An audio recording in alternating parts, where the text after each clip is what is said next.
Euskal inauterietako pertsonaiak ezagutzen aldituzue. Askok aurpegia estalita eramaten dute maskarekin edo zapiekin euren identitatea ezkutatzeko. Adi, batzuk beldur pixka bat ere ematen dute. Artza da Euskal inauterietako pertsonaia nagusienetako bat. Arizkunen, Seguran, Markinan edo Kuartangon ikus daiteke. Lesakan, zakuzarrak, zarata eta zalaparta sortzen duten zaku lodikoteak. Kaosa, algarak, ikuskizun ederrak. Goizuetan, ikazkinak. Aurpegia beltztuta, zagiak bizkar gainean, eta mozorro dantzarien makilkadak jasotzen dituzte. Unanun, mamuxarroak. Bai, zeta taldeak ezagun egin dituen pertsonaiak, zuriz jazten dira eta aurpegia maskara batez estalita izaten dute. Altsasun, momotxorroak, pertsonaia beldurgarriak. Adarrak, odola, aurpegia estalita, hobe parez pare topo ez egitea.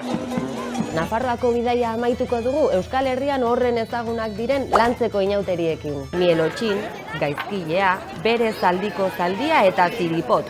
Nekez zutik egon daiteken zakuz betetako pertsonaia zintzoa.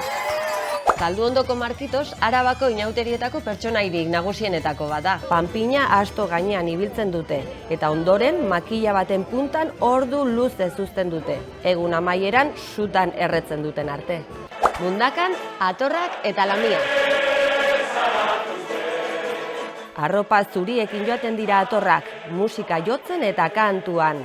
Lamiak beltzez jantzita, dantzan aritzen dira.